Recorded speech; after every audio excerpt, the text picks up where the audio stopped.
Homens que Mudam a Era, do autor Witness Lee, editora Árvore da Vida, 1994, primeira edição.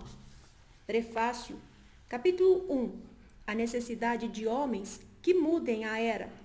Capítulo 2, as características dos homens que mudam a era. Este pequeno livro é composto de 2 mensagens dadas por Witness Lee a um grupo de jovens no outono de 1957 em Hong Kong. Quase 40 anos se passaram desde que tais palavras foram faladas, mas como elas continuam a soar de maneira tão surpreendentemente nova e atual, sentimos o encargo de publicá-las por amor ao Senhor e por amor aos jovens. Os editores. São Paulo, julho de 1994. Esse audiobook está disponível no YouTube, canal Cristianismo Vivo, Viviane Carvalho. Capítulo 1. A necessidade de homens que mudem a era. Leitura bíblica, Daniel capítulo 1, versículo 1 ao 21. Neste livrete, gostaríamos de considerar como os jovens que estão sob a mão de Deus podem ser usados por Ele para mudar a era. Deus propositadamente usa jovens para mudar a era. Precisamos perceber que muitas vezes Deus realiza determinadas coisas na terra para mudar uma era. Quando Deus trabalha na terra, Ele o faz a cada era. A razão pela qual Deus se move muitas vezes para mudar a era é que os homens usados por Ele frequentemente caem em degradação e não conseguem alcançar o seu objetivo. Isso força Deus a mudar a era, isto é, a ter um novo começo para que Ele possa fazer o que quer em uma nova fase. Podemos ver muitos casos como este no Antigo Testamento. Deus introduzia uma nova era, fazendo algo por meio de algumas pessoas por determinado tempo.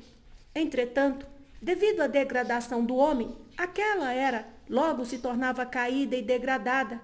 Ela se tornava tão degradada que Deus não podia prosseguir com os homens na terra e não podia realizar mais nada. Como consequência, Deus tinha de introduzir uma nova era. Apenas introduzindo uma nova era, Ele novamente podia realizar qualquer coisa. Infelizmente, a era seguinte não permanecia muito tempo e se degradava novamente.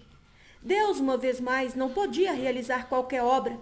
Consequentemente, Ele tinha de introduzir outra era. Quando alguém lê o Antigo Testamento, pode ver que uma era vinha após outra que se havia degradado. Uma nova era surgia para novamente decair. Outra era surgia e então fracassava de novo. Gostaria que você percebesse que a obra de Deus em mudar a era é sempre feita por meio de homens.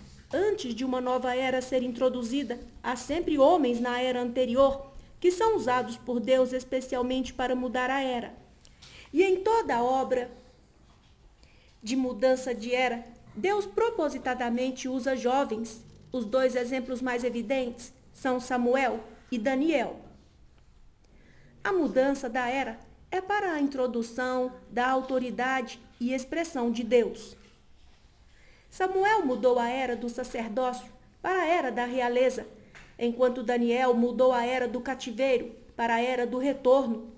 A era da realeza introduzida por Samuel, adequadamente falando, começou com Davi. Ela atingiu seu apogeu quando o rei Salomão edificou o templo. Naquela época, a autoridade de Deus era manifestada por meio dos homens. Deus era capaz de governar através dos homens que estavam sob sua autoridade.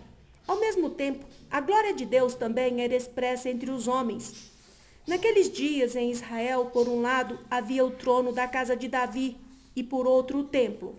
O trono diz respeito à autoridade de Deus e o templo à sua glória. Deve-se lembrar que a glória de Deus encheu o templo quando Salomão o consagrou ao Senhor imediatamente após a sua conclusão. Sabemos que há um significado simbólico nisso. O trono e o templo entre os israelitas mostram-nos que Deus deseja governar e também expressar sua glória. Espero que os irmãos e irmãs jovens vejam essas duas coisas. Deus quer ter um trono e uma habitação na terra. O trono diz respeito ao seu governo e a habitação diz respeito à expressão da sua glória. Tal era foi introduzida por Samuel. Por um lado, ele introduziu o trono e, por outro, ele introduziu uma habitação por meio desse trono. Essa situação era completamente evidente entre os israelitas, depois que o rei Salomão terminou a construção do templo. Deus estabeleceu um trono e governou por meio dele e obteve um lugar de habitação, um lugar para sua expressão, por meio do qual ele manifestasse sua glória entre os homens. Esse período pode ser considerado uma era bastante normal. Entretanto, essa condição não durou muito. Por causa da corrupção do homem e dos ataques de Satanás, esse testemunho foi destruído. Na velhice de Salomão, a era tinha se degradado. Naquele tempo, parecia que o trono de Deus fora deixado de lado e sua glória fora desprezada. Do rei Salomão em diante, seus descendentes começaram passo a passo a cair cada vez mais. No tempo do rei Acabe, a condição deles não podia ter se tornado mais caída. No final dos livros de reis, que foi o verdadeiro fim da era da realeza, tudo se tinha tornado degradado e desolado. Não havia mais nada do trono de Deus ou da glória de Deus. Ambos tinham desaparecido. Que podia Deus fazer? Deus somente podia abandoná-los e deixá-los ir. Como resultado, os inimigos entraram em Jerusalém e a destruíram. O templo foi incendiado e todos os utensílios do serviço a Deus no templo, juntamente com os israelitas, foram levados cativos para a Babilônia. Aquela tornou-se totalmente a era do cativeiro, porque tudo foi levado cativo. A autoridade e a expressão de Deus na terra são seu objetivo ao longo das eras. Não tenho a intenção de dar aos jovens muita doutrina. Todavia, espero que vocês conheçam algo sobre Deus. No primeiro capítulo do Velho Testamento, após Deus ter criado o homem, seu objetivo estava em duas coisas. Primeiro, ele queria que o homem tivesse a sua imagem, e segundo, que tivesse autoridade em seu nome. Desde o início da Bíblia, podemos ver que o que importa para Deus no homem são as questões da imagem e da autoridade. De Gênesis a Apocalipse, do início da humanidade até o novo céu e a nova terra no futuro, o enfoque especial de Deus no homem tem sido esses dois pontos. A imagem indica a expressão de Deus. Suponha que você não esteja nos Estados Unidos. Seu amigo nos Estados Unidos não pode vê-lo.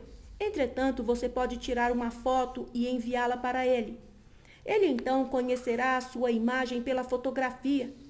Você pode fazer cópias dessa foto e enviá-las por todos os Estados Unidos. Pode até imprimi-la em todos os jornais americanos. Desse modo, todos nos Estados Unidos irão vê-lo. Por isso, uma imagem é uma expressão. Do mesmo modo, o homem foi criado à imagem de Deus. Em outras palavras, o homem é a fotografia de Deus. Ele é uma expressão da imagem de Deus. Certa vez alguém contou-nos que um escultor primeiro tira fotos de um modelo de frente, de costas e de perfil, e então esculpe de acordo com essas fotografias. No fim, a estátua que ele faz será exatamente igual à imagem do modelo. Quando você vê a estátua, é como se visse a própria pessoa. Assim, uma imagem é a expressão de uma pessoa. Lembrem-se, por favor, de que expressão é uma questão de glória. Imagem é expressão e expressão é glória. Após Salomão ter terminado a construção do templo, este foi enchido com a glória de Deus. Aquilo era a imagem de Deus expressada e o próprio Deus foi manifestado. Ao mesmo tempo, havia a questão da autoridade, isto é, a questão do trono e do reino. A Bíblia enfoca o tempo todo as questões da imagem e da autoridade.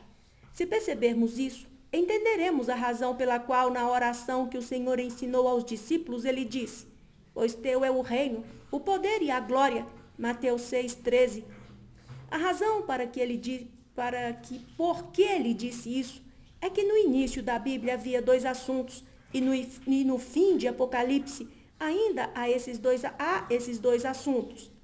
Eu não posso falar em detalhes aqui. Só espero que os jovens sejam impressionados com o fato de que ser cristão não é meramente uma questão de ser salvo ou apenas uma questão de amar o Senhor. O sentido de ser cristão relaciona-se a algo muito significativo. Tem a ver com imagem e autoridade, isto é, a glória de Deus e o reino. Os fracassos do homem, ao longo das eras, são uma subversão à autoridade de Deus e um impedimento a que Deus seja expresso.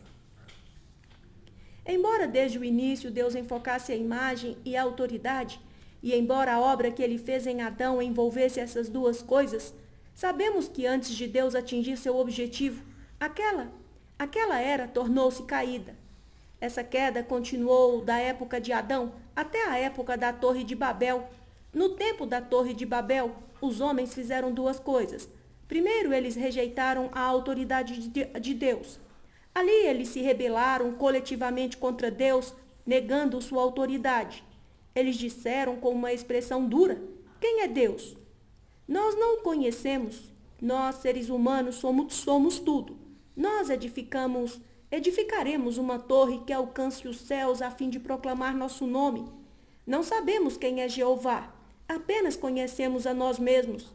Dessa maneira, eles declaradamente subverteram a autoridade de Deus. Lembre-se, por favor, antes da Torre de Babel, ainda nenhuma nação havia surgido na terra. Foi a partir da Torre de Babel que as nações dos homens começaram. Os homens quiseram estabelecer sua própria nação. Eles não queriam que Deus governasse. Quando a era dos reis estava para começar, os israelitas fizeram algo que desagradou muitíssimo a Deus. Eles imitaram as nações e desejaram um rei sobre eles em lugar de ter Deus como seu rei. Foi em Babel que os homens começaram a resistir ao governo de Deus e tentaram tornar-se reis. Na Torre de Babel, os homens não apenas subverteram a autoridade de Deus, mas também adoraram ídolos. Os arqueólogos e historiadores contam-nos que aqueles dias havia todos os tipos de ídolos na torre e na cidade de Babel. Os ídolos são contrários à imagem de Deus. Eles não permitem que Deus seja expresso. Pelo contrário, eles permitem que os demônios sejam expressos. Até hoje não há nenhum país que não tenha um lugar sagrado, um santuário. Todo país tem seus próprios santuários. Que é um santuário? É um lugar onde Satanás é expresso. Na época de Salomão, havia um trono na nação de Israel, o qual dizia respeito ao trono e à autoridade de Deus. Havia também um templo que se referia à expressão de Deus. Entretanto, as nações de hoje tornaram-se trono de Satanás e o lugar onde Satanás governa. Ao mesmo tempo, cada nação tem seus santuários e seus lugares de adoração a ídolos. Isso é a expressão de Satanás. Não é simplesmente uma questão de superstição humana ou de atraso da civilização. A obra sutil de Satanás está nisso. Devemos perceber o que Satanás sempre está fazendo no universo. O que ele sempre faz é estabelecer uma nação entre os homens, instigando-os a rebelar-se contra Deus e a negar sua autoridade. Ao mesmo tempo, ele levanta santuários por toda parte em cada nação para os homens o adorarem, a fim de o expressar. Tudo o que ele faz é para danificar a autoridade e a glória de Deus. Consequentemente, Deus começou a chamar Abraão para fora da terra da Torre de Babel. Não poderemos dar muitos detalhes sobre essa questão. Se lermos a experiência de Abraão, veremos novamente a autoridade e a expressão. Sua história tem muitas distrações e frustrações. Mais tarde, os descendentes de Abraão saíram do Egito e chegaram à terra de Canaã. Lá eles passaram por muitos estágios de degradação. Finalmente Samuel veio. Deus introduziu o reino por intermédio de Samuel e mudou a era. Na época de Salomão, ainda podemos ver essas duas coisas. O trono, tão logo haja um rei, há o trono, e o templo. O trono é uma questão de autoridade e reino, e o templo é uma questão de expressão e glória. Podemos ver um retorno ao desejo original de Deus. Aqui, por um lado, há o governo de Deus, e por outro, a imagem de Deus e sua expressão. Não muito tempo depois, quando Salomão ficou velho, a condição de Israel tornou-se degradada novamente. Por fim, a maioria dos israelitas foi levada cativa para a Babilônia. Àquela altura já não havia mais trono. A nação se fora e o templo estava totalmente destruído e todos os utensílios do templo haviam sido levados para a Babilônia. Babel é uma palavra hebraica. Babilônia é a sua tradução para o grego. As duas referem-se ao mesmo lugar na terra de Sinear. Gênesis capítulo 11 registra a mudança dos descendentes de Adão para a terra de Sinear. Lá eles construíram a cidade de Babel e a torre de Babel para resistirem a Deus. Como resultado, Deus abandonou aquela era, isto é, ele abandonou os descendentes de Adão e escolheu Abraão, pretendendo que seus descendentes se tornassem o testemunho de Deus para governar por Deus e para expressar a glória de Deus na terra de Canaã. Em Daniel, capítulo 1, a terra de Sinear é mencionada novamente. Os inimigos tinham de novo levado cativos os israelitas para a terra de Sinear. Isso significa que eles retornaram para Babel. A história de Babel repetiu-se novamente com eles. Tão logo entraram em Babel, eles estavam totalmente sob o governo dos homens e sob o governo dos demônios. Havia santuários caldeus em Babel. Dissemos anteriormente que santuários são lugares onde demônios são expressos. Nesse tempo, não havia mais nação de Israel. O templo estava destruído e os utensílios para adoração a Deus haviam sido levados para a terra de Sinear e colocados no santuário de Babilônia. Isso significa que naquela era a autoridade de Deus não mais foi vista e que a expressão de Deus não mais existia. Tudo tinha desmoronado. Foi nessa época que Deus precisou de um homem para mudar a era. O surgimento de homens que mudam a era para restaurar a autoridade e a expressão de Deus. Foi nesse preciso momento que Daniel foi levantado. Quando isso ocorreu, o povo de Deus retornou de Babilônia para Jerusalém. Os que retornaram para Jerusalém eram de duas linhas. Uma era a linha da autoridade, a qual incluía homens como Neemias e Zorobabel, que eram descendentes de Davi. Entre eles havia também alguns governadores. A outra linha era dos sacerdotes. Esses homens expressavam a glória de Deus no templo. Homens como Esdras e Josué, o sumo sacerdote, eram levitas.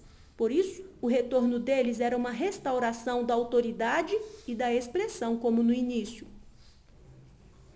Uma questão era governar por Deus, porque dentre os descendentes de Davi foram levantados governadores. A outra era a expressão de Deus, porque havia um retorno ao sacerdócio e aos serviços levíticos do templo. Ao relatar esses assuntos, não é minha intenção contar-lhes algumas histórias da Bíblia. Meu único desejo é que entre os jovens, alguns possam perceber o que está acontecendo no universo. Se o percebermos, iremos facilmente receber um encargo. Perceberemos que também, na era presente, Deus precisa de alguém que se levante e mude a era como Samuel e Daniel o fizeram. Devemos concordar que a condição da era de hoje é como a de Babel e Babilônia e que a autoridade de Deus é rejeitada na terra e sua expressão derrubada. Nesses dias, o mundo inteiro está celebrando o Natal. Veja como eles celebram. Exteriormente, eles estão celebrando o santo nascimento de Jesus Cristo, mas na verdade eles estão na carne e satisfazendo suas concupiscências. Nenhum baile no mundo é pior do que o chamado baile de véspera de Natal. As pessoas ainda o chamam de santo baile. É assim que os homens celebram o aniversário de Cristo. Não são apenas os gentios que se comportam dessa maneira, mas até mesmo muitos cristãos também são levados pela correnteza desta era. Muitos enviam cartões de Natal uns para os outros, saudando uns aos outros com Feliz Natal, montam árvores em casa e penduram pequenas lâmpadas nelas. Parece que se eles não têm essas coisas, não estão na moda. Temo que entre os jovens irmãos e irmãs, alguns também tenham feito isso no passado. Por favor, lembre-se de que tudo isso são coisas caídas. Hoje todo o cristianismo caiu em Babel. Não há nenhum vestígio do governo de Deus, nenhum traço da expressão de Deus. Esta é totalmente a condição de homens que abandonaram a Deus em tal era desolada. Deus precisa de jovens que se levantem e mudem a era. Homens que mudam a era são os que se consagram voluntariamente. Agora vamos dar uma olhada em Daniel. Como Deus usou Daniel para mudar aquela era? Há um importante princípio em Daniel, como também em Samuel. É o da consagração voluntária. Samuel era um nazireu. Um nazireu era uma pessoa que se consagrava voluntariamente, Números capítulo 6. Podemos ver o mesmo princípio em Daniel. Aparentemente, Daniel era um nazireu. Na verdade, ele era porque um nazireu era uma pessoa que não bebia nenhum vinho ou bebida forte. Qual é o significado de não beber vinho ou bebida forte?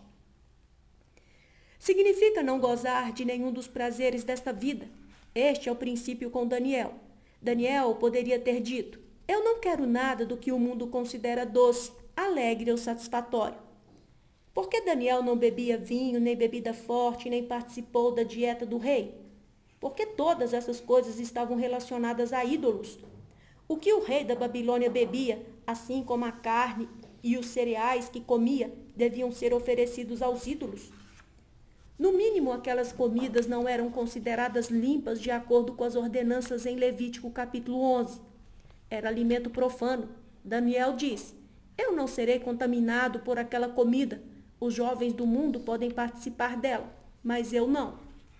Em princípio, Daniel e Samuel eram iguais. Ambos eram nazireus.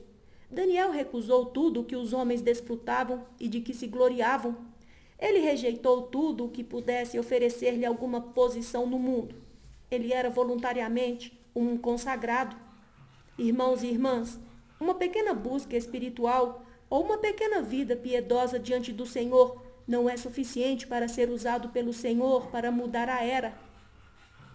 Todos os que são usados pelo Senhor para mudar a era devem ser nazireus. Eles devem ser voluntariamente pessoas consagradas. Creio que agora sabemos o que significa consagração voluntária. Significa que enquanto todos na terra buscam o mundo e o desfrutam, eu me separo dele. Esta separação é uma consagração voluntária. A Bíblia relata que naqueles dias o rei da Babilônia escolheu um grupo de jovens de diferentes raças para assistirem diante dele. A oportunidade de ser escolhido estava além de seus sonhos, porque o rei lhes daria boa comida e bebida por 3 anos, a fim de que se tornassem saudáveis e robustos para assistirem diante dele no palácio. Muitos ansiavam por tal oportunidade, mas não eram capazes de tê-la. Ainda assim, Daniel e seus 3 companheiros fizeram voto dizendo: nós recusamos tal oportunidade. Não desfrutaremos a comida e a bebida daqui. Não podemos ser como as outras pessoas, devemos tomar outra posição. As outras pessoas não têm Deus e não são por Deus, mas nós somos por Deus. Naquela época, Daniel podia ter sido apenas um jovem em sua adolescência. Todavia, os 2 pontos, a autoridade de Deus e a glória de Deus, foram restaurados nele. Este jovem, com seus 3 companheiros jovens, aceitaram a autoridade de Deus e permaneceram sob ela. Isso não é tudo. Também vemos o templo de Deus e a expressão de Deus neles. Quando os 3 amigos de Daniel terminantemente recusaram-se a adorar os ídolos, aquilo foi de fato uma proclamação de que eles expressavam Deus. Eles pareciam estar declarando: ainda que seja verdade que estamos na terra de Sinear, nós não somos o povo de Sinear. É verdade que estamos em Babel, mas somos descendentes de Abraão. Não podemos adorar os ídolos aqui. Queremos testificar deste Deus da glória. Queremos ter o Deus da glória expressado em nós. Naquele dia, seus 3 amigos expressaram plenamente Deus diante dos ídolos. A Bíblia relata que após o rei da Babilônia lançá-los na fornalha de fogo ardente, ele viu que as 3 pessoas que lançaram no fogo tinham se tornado 4. Daniel capítulo 3, versículo 23 a 25. A aparência da 4ª pessoa era como a do Filho de Deus. Por favor, lembre-se de que isso era Deus com eles, no meio deles e expresso por meio deles, enquanto estavam na fornalha. Sem dúvida, precisamos perceber que eles expressaram Deus dessa maneira, porque se submeteram à sua autoridade. Enquanto toda a terra navega, a autoridade de Deus. Enquanto toda a terra negava a autoridade de Deus, eles reconheciam a autoridade de Deus. Enquanto toda a terra tinha homens como reis, eles tinham Deus como seu rei. Todos diziam que comeriam e beberiam o que o rei da Babilônia lhes ordenasse comer e beber. Para os outros, o que quer que o rei da Babilônia dissesse valia. Mas esses poucos disseram: não, nós não estamos sob a autoridade do rei da Babilônia. Estamos sob a autoridade de Jeová. Apenas suas palavras valem. Se o que o rei da Babilônia disser estiver de acordo com o que Deus diz, nós obedeceremos. Caso contrário, não obedeceremos. Não podemos ir contra Jeová obedecendo ao rei da Babilônia. Portanto, aquilo não era uma questão de não comer ou não beber, mas uma questão de quem está governando o homem. Se lermos o livro de Daniel cuidadosamente, veremos que Daniel e seus amigos estavam sob a autoridade de Deus e, de fato, permitiram que Deus fosse expresso por meio deles. Quer estivessem presos na terra do cativeiro, quer fossem atirados na fornalha, ou fossem ainda lançados na cova de leões, eles permitiam que a glória de Deus fosse completamente expressa. Como podiam ser assim? Porque eles eram pessoas consagradas voluntariamente. Parece que Deus jamais chamou Daniel, nem apareceu para ele. É claro, nós cremos que Deus estava trabalhando lá de modo oculto. O que vemos no livro de Daniel é que esses homens se ofereceram a Deus voluntariamente. Para mudar a era, Deus precisa da consagração voluntária do homem. Em quase todos os casos de mudança de era, Deus não nos mostra que é o Espírito Santo quem chama e busca o homem. A única exceção é o caso de João Batista. Pelo contrário, Deus nos mostra que toda vez que a era é mudada, a obra de Deus é vista de maneira bem oculta. Ela não é tão visível ao homem. O que é evidente é a consagração voluntária do homem. Com Daniel e seus 3 amigos, não vemos o trabalho exterior do Espírito Santo. O que vemos é a consagração voluntária desses homens. A condição na qual a nação de Israel encontrava-se na época era de cativeiro. O templo havia sido destruído e todos os seus utensílios foram levados. A autoridade, a glória e a expressão de Deus foram banidas da terra. Todos tinham rejeitado a autoridade de Deus e estavam sob a autoridade do rei da Babilônia. Eles estavam expressando os demônios e tinham se envolvido com os demônios. Até a comida que comiam e o vinho que bebiam haviam sido oferecidos aos demônios e eram impuros e contaminados. Embora nessa circunstância, Daniel e seus 3 amigos, que então eram muito jovens, Daniel provavelmente tinha não mais de 20 anos, ergueram-se e disseram: enquanto toda a terra está rejeitando a autoridade de Deus, nós estaremos sob a autoridade de Deus. Enquanto toda a terra está envolvida com demônios, nós estaremos envolvidos com Deus. Estamos aqui para expressar Deus. Enquanto a terra está sendo arrastada nessa correnteza, nós 4 iremos contra essa corrente e subiremos. Não podemos descer com a maré. Pelo contrário, subiremos contra a maré. Este é o segredo para alguém ser usado por Deus para mudar a era. Você também pode ser usado por Deus para mudar a era hoje, mas o segredo está na sua disposição em se consagrar. A necessidade de os jovens consagrarem-se voluntariamente para ser um antitestemunho nesta era. Irmãos e irmãs, enquanto eu estava considerando diante do Senhor o que compartilhar, tive um forte sentimento interior de que deveria deixar os jovens perceberem a importância de mudar a era e deveria mostrar aos jovens o tipo de pessoas que Deus usa para mudar a era. Esse tipo de pessoas são os que se consagram voluntariamente. Enquanto todos os demais estão descendo com a correnteza, algumas pessoas têm permanecido como um antitestemunho. Todo o livro de Daniel foi um antitestemunho contra aquela era. Todos os outros estavam comendo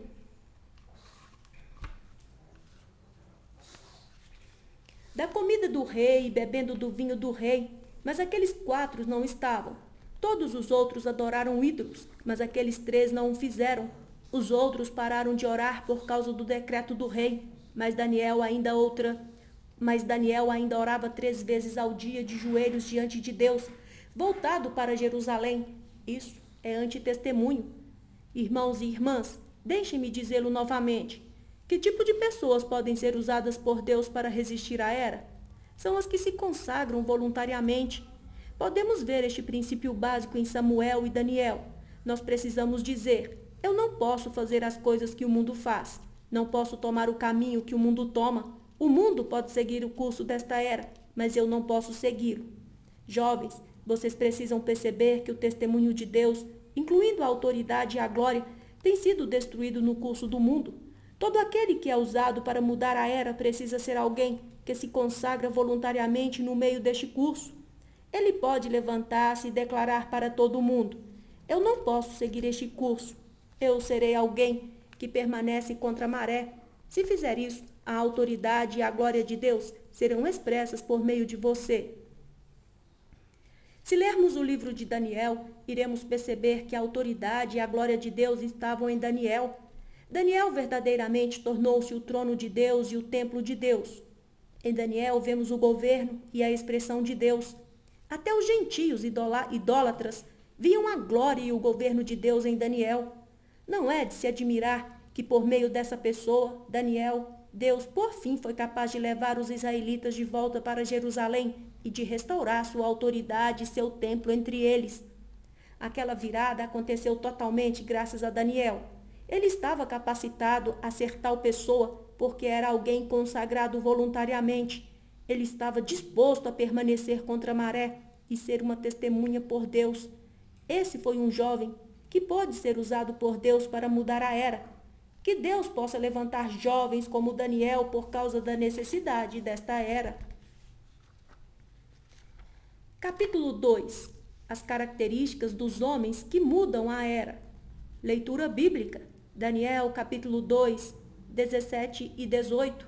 Capítulo 6, 10 e 11. Capítulo 19, versículo 19 a 22 e 26. Capítulo 9, versículo 1 a 4, 20 e 17. Capítulo 10, versículo 2 e 3, versículos 12 e 3. Capítulo 12, versículo 13. Consideraremos agora as características dos homens que mudam a era.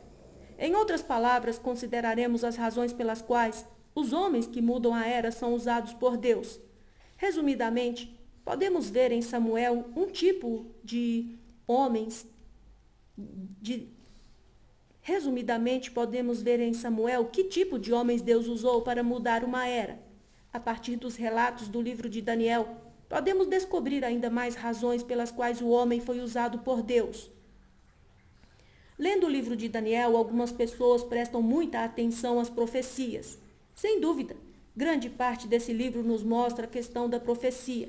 Mas mais importante que mostrar-nos as profecias, o livro de Daniel nos mostra a posição crucial de alguém que, no meio do conflito de Deus contra Satanás, foi usado por Deus para mudar a era.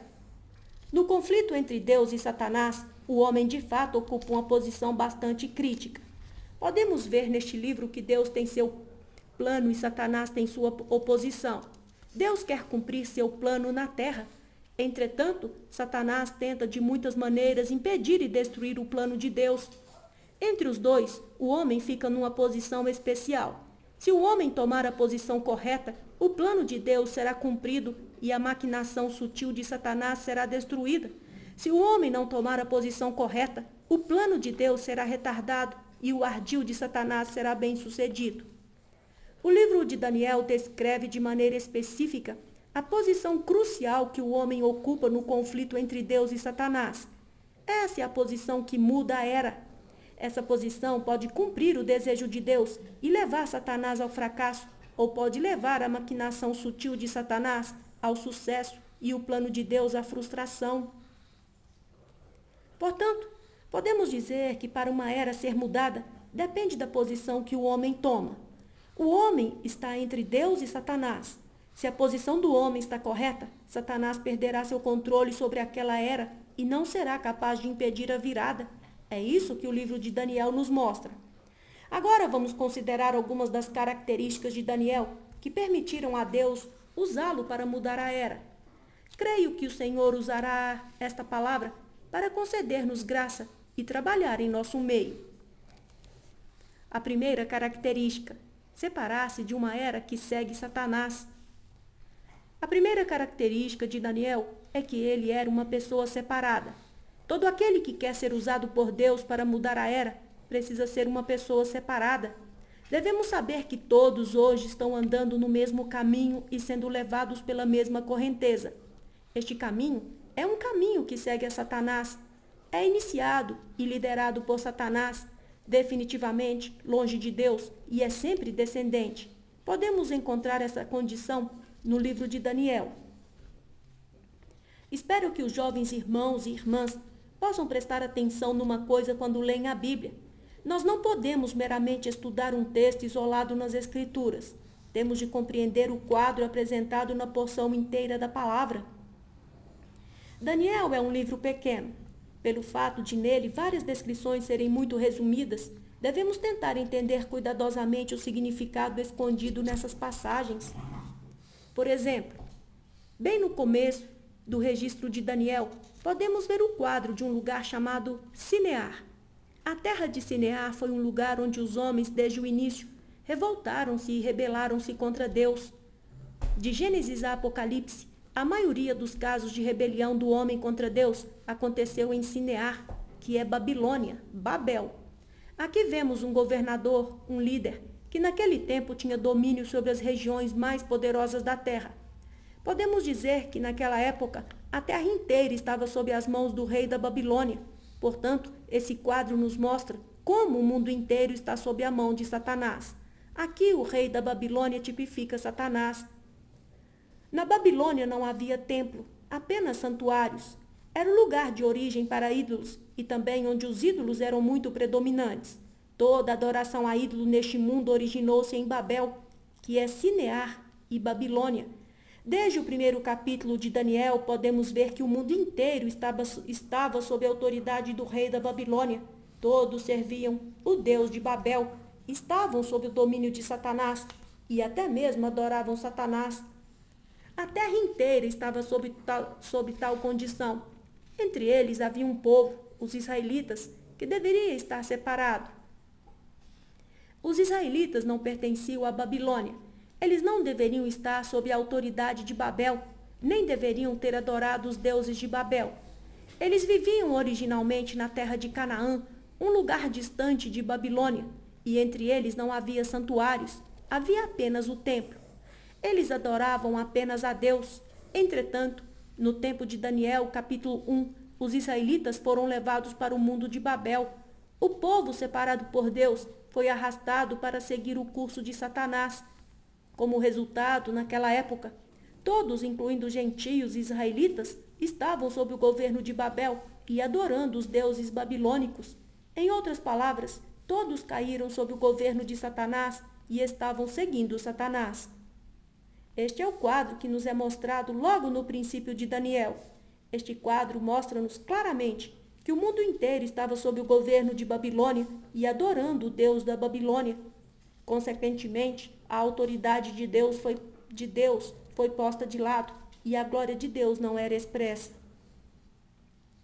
Pelo contrário, Satanás tinha domínio e estava governando e era expresso e adorado pelos homens. Esse é o quadro em Daniel, capítulo 1.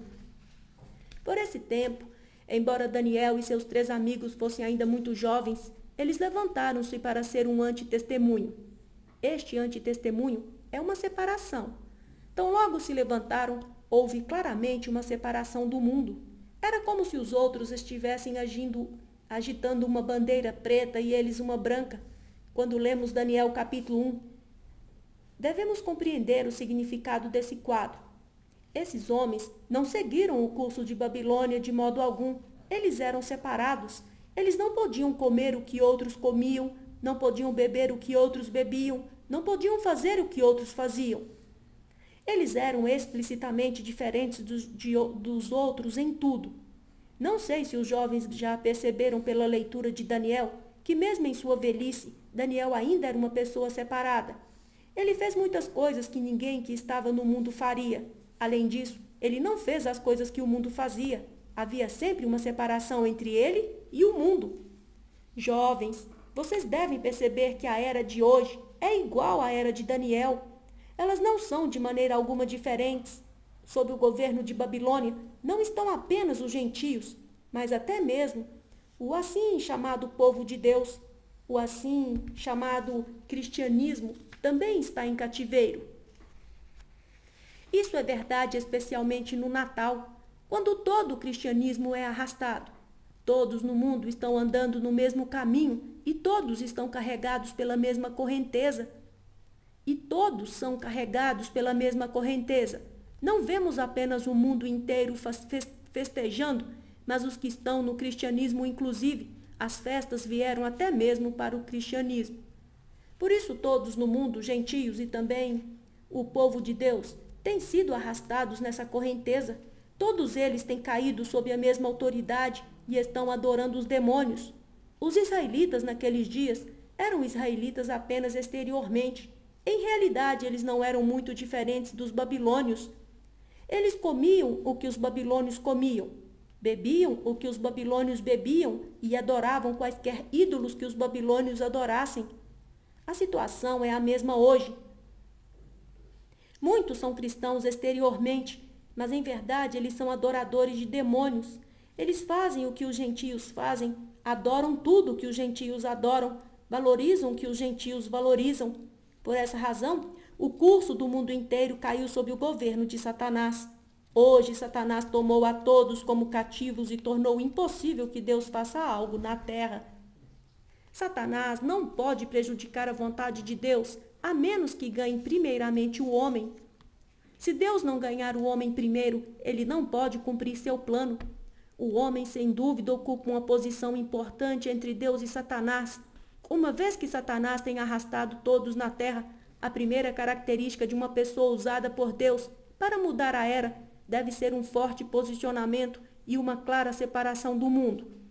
Tal pessoa deve levantar-se e declarar: eu não faço o que o mundo faz, não como nem bebo o que os outros comem e bebem, não ando no caminho que eles andam, não participo do tipo de vida que eles vivem, sou sempre um pouco diferente deles. A primeira característica dos que mudam a era é posicionar-se absolutamente ao lado de Deus. Tal pessoa vê através de todas as coisas que pertencem ao curso desta era, e não só não seguirá essas coisas, mas seu coração aflige-se e agita-se por causa delas. Com respeito a muitas coisas, permanece em uma posição de separação e torna-se um antitestemunho. Os jovens são bastante influenciáveis para seguir os outros em seus modos de vida. Entretanto, as primeiras coisas que Daniel venceu foram na questão do viver, e eram coisas relacionadas ao comer e ao beber. Muitas vezes os jovens sentem que desde que os outros podem fazer algo, eles também podem. Sentem que já que todos os demais estão fazendo tal coisa, é correto que eles também façam. Lembre-se, por favor, de que agindo assim, nos tornaremos completamente inúteis na mão de Deus. Quanto a mudar a era, se agirmos como esses outros, não permaneceremos do lado de Deus, mas do lado de Satanás. Se fizermos assim, nunca poderemos ser usados por Deus para mudar a era. Portanto, devemos ter tal separação das pessoas no mundo. Devemos levantar-nos e ser um antitestemunho, ainda que a correnteza ao nosso redor esteja descendo, interiormente estamos de pé contra ela. Os outros podem brincar e divertir-se, mas não faremos a mesma coisa. Os outros podem ter todos os tipos de anseios, mas nós não. Logicamente, não estou sugerindo que sejamos pessoas estranhas. Não é isso que eu quero dizer. Todavia, devemos lembrar-nos de que para ser usado por Deus como uma pessoa que muda a era, numa era onde a correnteza está descendo, devemos ser pessoas separadas. Devemos ser capazes de levantar-nos como um antitestemunho para Deus. Esta é a primeira característica necessária. A segunda característica: unir-se ao desejo de Deus por meio da sua palavra. Daniel não apenas era uma pessoa que lia a palavra de Deus regularmente, mas era alguém que estava unido à palavra de Deus. Esta é a segunda característica. Daniel não lia a palavra de Deus com o propósito de descobrir algum conhecimento ou meramente para descobrir a vontade de Deus. Antes, ele a lia para receber e guardar os mandamentos de Deus. Cremos que ele recusou a comida e a bebida do rei da Babilônia porque tinha lido os 5 livros de Moisés. Ele deve ter lido sobre a comida limpa e a impura em Levítico e Deuteronômio. Ao mesmo tempo, deve ter descoberto que o povo de Deus não podia partilhar de nenhuma comida que tivesse tocado os ídolos. Desde que ele leu esses mandamentos e, consequentemente, descobriu o desejo de Deus, ele aceitou-os e aplicou-os a si mesmo. Portanto, ele não era uma pessoa separada da Escritura e não estava meramente estudando a Bíblia. Quando ele leu no livro de Jeremias que Deus tinha ordenado 70 anos de cativeiro para os israelitas e que após 70 anos Deus tornaria a abençoá-los, Daniel imediatamente jejuou e orou. Ele não lia a Escritura de uma maneira morta. Tão logo tocou no desejo de Deus por meio da palavra, ele imediatamente uniu-se àquele desejo. Essa era a maneira como Daniel lia a Bíblia. Eis porque ele podia ser tocado pela palavra, pela luz e pelo ensinamento da Bíblia. Depois de ter lido o livro de Levítico, ele não podia mais comer a comida impura. Após ler o livro de Jeremias, Daniel não podia deixar de jejuar e orar pela restauração do povo de Deus. Qualquer que fosse o ponto lido, ele se unia àquele ponto. Irmãos e irmãs, por favor, lembrem-se de que uma pessoa que muda a era para Deus deve possuir tal característica. Quando nos achegamos à palavra de Deus, temos de aprender a estudá-la, não por alguma erudição ou conhecimento, mas para descobrir o desejo de Deus. Toda vez que descobrimos o desejo de Deus, devemos imediatamente unirmos àquele desejo. Creio que muitos jovens leem a Bíblia regularmente. Entretanto, temo que quando vocês a leem, a Bíblia continue a Bíblia e vocês ainda sejam vocês. Por exemplo, a Bíblia diz claramente que um crente e um incrédulo não devem estar sobre o mesmo jugo. Essa palavra é bastante clara. Todavia, após lê-la, talvez você ainda faça amizade com incrédulos. Isso significa que a Bíblia é a Bíblia e você é você. A Bíblia não afeta seu viver e você não consegue estar unido à Bíblia. Você lê claramente na Bíblia que a vontade de Deus proíbe seus filhos de estarem sob o mesmo jugo com os incrédulos em tudo. Você não deveria fazer amizade com incrédulos, muito menos pensar em casar com um incrédulo. Entretanto, você ainda faz amizade com incrédulos e até mesmo pensa em casar com incrédulos. Isso significa que seu viver está totalmente separado da Bíblia. Tal pessoa não pode mudar a era nem pode ser um antitestemunho em uma era degradada. Para ser um antitestemunho, deve-se ler a palavra de Deus, tocar o desejo de Deus na sua palavra e unir-se a esse desejo. O curso do mundo todo hoje é contra o desejo de Deus. No seu interior você tocou o desejo de Deus. Seu viver deve ser um antitestemunho contra esta era e seu curso. Quando lê 2 Coríntios 6,14 e descobre o desejo de Deus com respeito a crentes e incrédulos não estarem sob o mesmo jugo, você deveria imediatamente dizer amém. Desse ponto em diante deveria decidir-se a não se aliar a mais nenhum incrédulo, porque este é o desejo de Deus. Mesmo que alguns irmãos e irmãs entre vocês ainda façam amizade com incrédulos, vocês não podem mais fazê-lo. Você se levantará como um antitestemunho. Tão logo descubra o desejo de Deus na sua palavra, você deve unir-se a este desejo. Irmãos e irmãs, essa foi a característica de Daniel naqueles dias. Ele não era como muitos leitores que tratam a leitura da Bíblia como uma questão objetiva. Esse tipo de leitura da Bíblia não pode tocar o desejo de Deus. Ler a Bíblia, a parte da Bíblia, impede que ela entre na pessoa. Para tais pessoas, a leitura da Bíblia é inútil. Para ler a Bíblia, você deve unir a sua pessoa e o seu viver à palavra de Deus. Cada vez que descobre o desejo de Deus em sua palavra, você deve imediatamente unir-se a esse desejo com temor e tremor. Essa é a segunda característica que encontramos em Daniel. Toda pessoa que Deus usa para mudar a era deve possuir essa característica.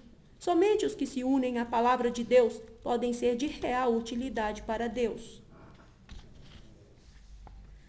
A terceira característica: cooperar com Deus por meio de orações. Daniel tinha uma terceira característica. Ele estava sempre orando. Suas orações não foram comuns, foram orações que mudaram a era. Toda vez que encontrava alguma questão crucial, ele orava diante de Deus. Ele acreditava absolutamente na oração. Acreditava na oração porque cria em Deus e não em si mesmo. Do capítulo 2 em diante, o livro de Daniel menciona as orações de Daniel. É claro, creio plenamente que no capítulo 1 ele orou também.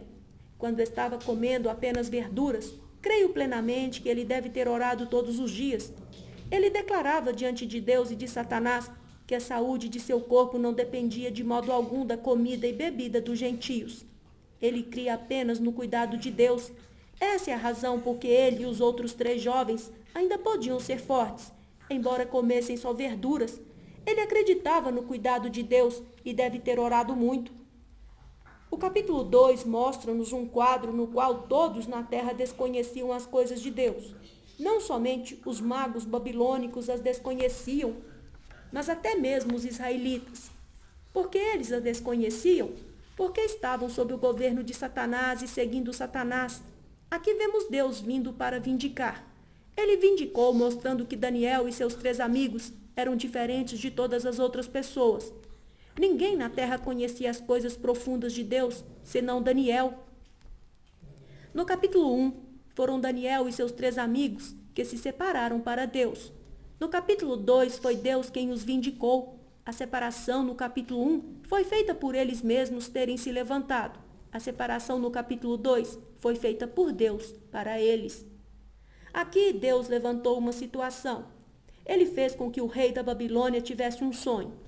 O estranho é que o rei estava claro do sonho. Embora não pudesse lembrar-se o que sonhara após ter acordado, por causa disso, ele chamou todos os magos da Babilônia, assim como todos os sábios e entendidos. Nenhum deles pôde contar ou explicar o sonho. Isso é um quadro. Isso nos mostra que nenhum dos seguidores de Satanás na terra pode entender as coisas profundas de Deus. Naquela conjuntura, Deus vindicou Daniel. Ele mostrou a todos que ali havia alguém que era especialmente separado. Ele foi reconhecido por Deus, qualificado para ser usado por ele e capaz de falar publicamente o mistério de Deus. Aqui devemos ver e guardar um princípio. Tal pessoa deve ser alguém que coopera com Deus, e a mais alta expressão de um homem que coopera com Deus está na oração. Antes de chamar Daniel, o rei da Babilônia declarou que se nenhum dos magos ou dos sábios da Babilônia pudessem explicar o sonho, ele destruiria todos eles. Entre os que iam ser mortos estavam Daniel e seus 3 amigos. Creio plenamente que Daniel deve ter dito a seus 3 amigos para orarem com ele. Ali eles proporcionaram a Deus a mais alta cooperação e coordenação. Na singeleza da oração deles, Deus revelou a Daniel o sonho. Era o sonho do rei da Babilônia, mas agora Daniel também o via. Daniel não somente viu o sonho em sua oração, como também entendeu seu significado. Isso mostra que Daniel era uma pessoa que vivia diante de Deus.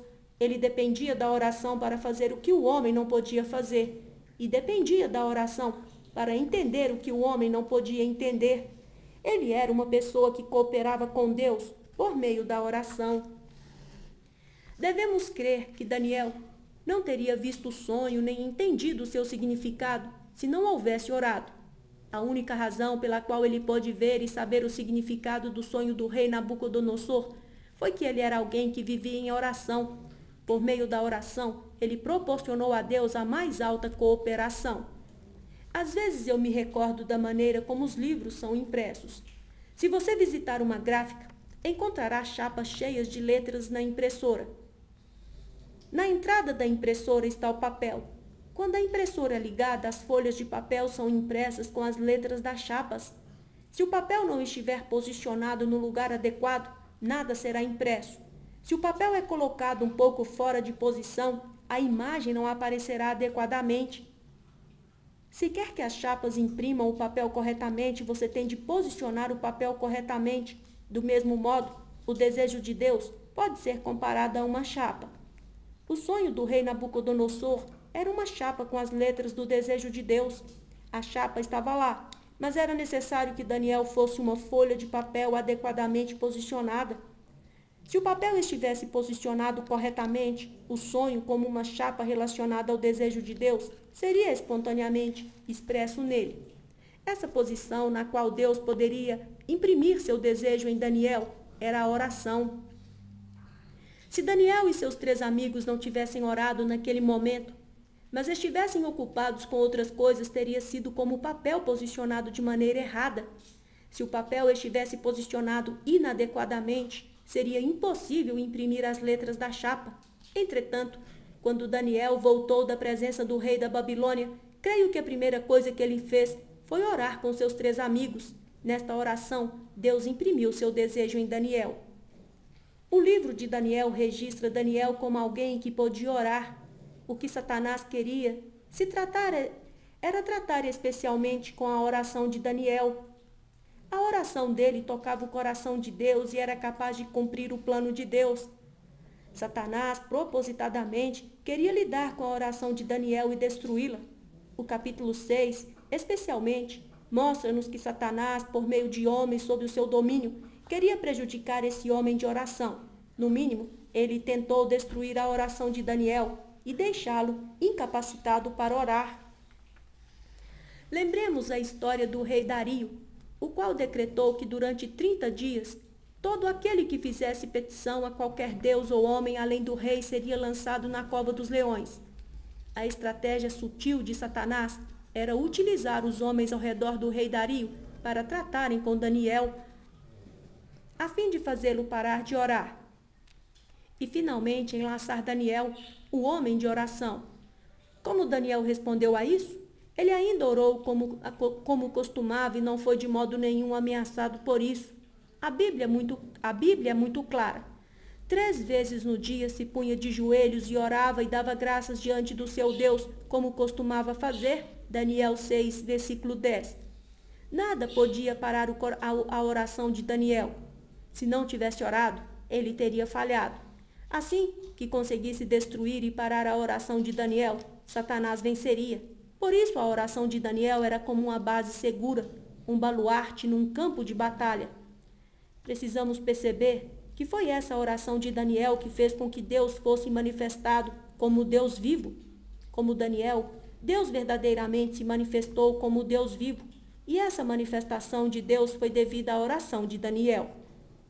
No capítulo 9, vemos que logo que Daniel leu e descobriu o desejo de Deus de que os israelitas retornassem do cativeiro, depois que se completassem 70 anos, ele imediatamente jejuou e orou.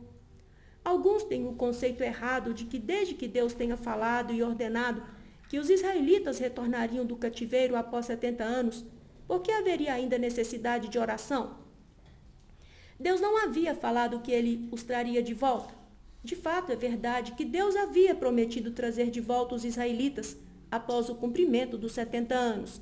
Ainda assim, havia necessidade de um homem orar. Se Deus não conseguisse encontrar um homem para orar por isso na terra, seria difícil efetuar a volta dos israelitas após os 70 anos. Daniel satisfez a necessidade de Deus. Ele era verdadeiramente um homem que cooperava com Deus por meio da oração. No capítulo 10, vemos que Daniel era não só um homem de oração, como também uma pessoa persistente na oração. Ele clamava a Deus por entendimento e por direção. Ele orava e orava persistentemente. A Bíblia diz-nos que ele recebeu a resposta de Deus no primeiro dia de sua petição. Desde o primeiro dia, Deus tinha respondido sua oração enviando um anjo para mostrar-lhe o que aconteceria aos filhos de Israel. Entretanto, quando o anjo veio para os ares, ele encontrou o príncipe de Satanás, que o resistiu. Houve então uma batalha. Em outras palavras, quando Deus nos céus estava para unir-se ao homem na terra, ele encontrou a resistência de Satanás e houve uma batalha de 21 dias. Embora Deus já tivesse ouvido a oração de Daniel, Satanás resistiu no ar e não queria permitir que a resposta de Deus alcançasse Daniel. Todavia, Daniel era uma pessoa persistente na oração. Ele persistiu na oração por 3 períodos de 7 dias. Como resultado, o anjo veio dizer-lhe como Deus ouvira sua oração e como ele trataria com o seu povo. Tudo isso mostra-nos que Daniel era um homem de oração. Ele orava diariamente e orava por tudo. Certa vez perguntei a um jovem irmão se ele orava. Ele disse: "Eu oro todo dia." Perguntei: "A que hora do dia você ora?" Ele respondeu: "Oro 3 vezes ao dia, às refeições." Eu diria que as orações às refeições não contam como oração. Não há muita utilidade para esse tipo de oração, porque é uma oração pela comida. Mas a oração de Daniel não era de modo algum pela comida. Ele sempre orava com um único propósito e nunca orava por si mesmo. A oração de Daniel alcançou o ponto mais alto. Ele pediu a Deus que fizesse algo para si mesmo. Ele orou: "Sobre o teu santuário assolado, faze resplandecer o teu rosto por amor do Senhor." Daniel 9:17. Espero que marquemos as palavras "por amor do Senhor." Podemos ver que sua oração era totalmente por Deus e não por si mesmo. É como se ele estivesse dizendo a Deus: "Minha súplica hoje aqui não é por mim, mas por ti. Embora eu esteja te pedindo algo, não é para mim mesmo, mas é para ti." Esta foi uma oração muito especial. Foi também a oração mais elevada. Nossas orações são 99,9% a nosso favor. Pouquíssimas delas são por Deus. Somente uma pessoa como Daniel, que orava a Deus com coração tão singelo, podia ser usada por ele para mudar a era.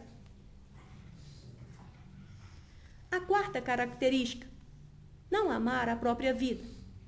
Há ainda uma quarta característica. Daniel foi uma pessoa que se entregou para ser martirizado. Do primeiro capítulo ao último, o livro de Daniel mostra-nos que uma pessoa que está sob a mão de Deus e que é usada por ele para mudar a era é uma pessoa disposta a se sacrificar. Cada incidente e fato mostra-nos que ele não amava a própria vida. Por exemplo, quando escolheu comer apenas verduras, ele não necessariamente tinha certeza de que ficaria forte. Se por mais que comesse, ele emagrecesse, seria morto pelo rei da Babilônia. Ainda assim, ele não se preocupou nem com a vida nem com a morte. Ele sabia que a comida contaminada, a comida sacrificada a ídolos, não poderia entrar em sua boca para que não fosse contaminado e para que ele pudesse guardar a palavra de Deus. Por causa dessa palavra, ele estava disposto a perder até mesmo sua vida. Mais tarde, o rei Dario decretou que num período de 30 dias ninguém no reino poderia fazer petição a Deus ou aos homens, mas Daniel ainda orava. Mesmo que fosse jogado na cova dos leões, ele ainda oraria. Humanamente falando, ele verdadeiramente tinha um espírito de martírio. Irmãos e irmãs, todos os que têm medo do que lhes possa acontecer, que têm medo de coisas que vêm de todos os lados e disso e daquilo, não podem ser usados por Deus para mudar a era. Por favor, não me interpretem mal. Deixem-me dizer de maneira objetiva. Todo aquele que Deus usa para mudar a era não tem medo do céu nem do inferno, não tem medo de nada. Ele apenas teme uma coisa, que é ofender a Deus e perder sua presença. Quem se esconde, recua, intimida-se e muda de ideia quando encontra dificuldades, não é muito útil nas mãos de Deus. Deus não consegue usar os covardes. Todos os que Deus usa para mudar a era são ousados. Eles não são ousados de maneira natural, mas são ousados por causa do seu temor a Deus e da coragem que têm para enfrentar dificuldades. No passado, eu li um pouco sobre a história da reforma de Martinho Lutero. Fui muito tocado pelo cenário em seu julgamento. Sentados à sua frente estavam reis e nobres. No entanto, Lutero permaneceu sem medo diante deles. Ele falou uma palavra firme, encarando-os.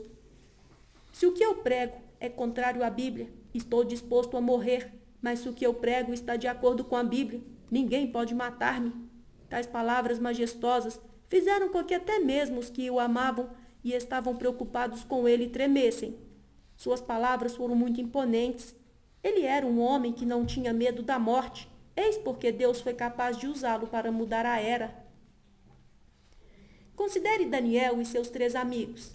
Eles de modo algum amaram a própria vida. Ouça as palavras dos 3 amigos de Daniel. Quão resolutas e majestosas elas foram. Por mais que o rei da Babilônia os seduzisse, ao mais atraente e tortuoso caminho, que responderam eles? Eles disseram: ó Nabucodonosor, se o nosso Deus a quem servimos quer livrar-nos, ele nos livrará da fornalha de fogo ardente das tuas mãos. Senão, não serviremos a teus deuses, nem adoraremos a imagem de ouro que levantaste. Daniel 3, 16, 17 e 18. Você não se lembra do registro da Bíblia? Quando Nabucodonosor ouviu essas palavras, ele ficou enfurecido e a sua fisionomia mudou contra eles. Imediatamente ele ordenou que a fornalha fosse acesa 7 vezes mais quente do que de costume. Os próprios homens que os lançaram na fornalha foram mortos pelas chamas.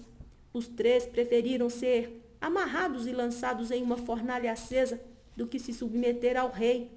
Se eles tivessem sido covardes e temido a morte, certamente não poderiam ter testemunhado por Deus de nenhuma maneira naquele dia e não poderiam ter sido usados por Deus para mudar a era.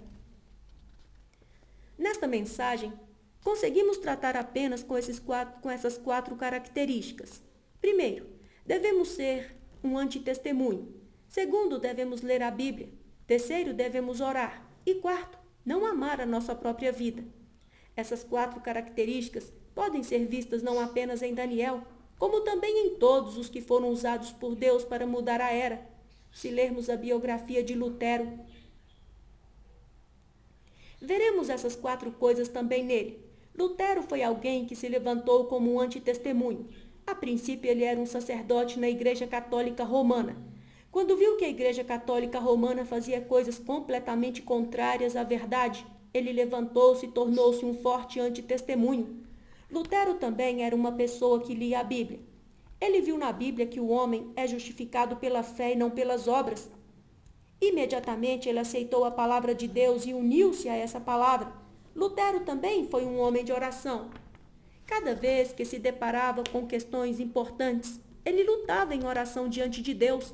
Ao mesmo tempo, indiscutivelmente, Lutero foi alguém que não amou a sua própria vida e estava disposto a ser martirizado pelo Senhor. Apenas esse tipo de pessoa pode ser usado por Deus para mudar a era. Jovens irmãos e irmãs, profundamente sinto-me diante de Deus para falar tal palavra a você. Vocês devem ver que o mundo inteiro hoje tem seguido Satanás. Deus quer ganhar jovens absolutos a fim de que ele possa usá-los para mudar a era. Creio que todos os que têm recebido misericórdia de Deus hoje certamente reagirão a esse assunto. Creio que tais certamente almejarão tocar o desejo de Deus, ser voluntariamente consagrados como nazireus e ser usados por Deus como um antitestemunho nesta era já totalmente degradada. Terminamos aqui a leitura do livro Homens que Mudam a Era. Para mudar a era, Deus precisa da consagração voluntária do homem, do autor Witness Lee. Este audiobook está disponível no YouTube, canal Cristianismo Vivo, Viviane Carvalho. Visite o canal e inscreva-se. Lá você encontrará muitos livros que vai falar à sua alma. Que Deus te abençoe, em nome de Jesus. Amém.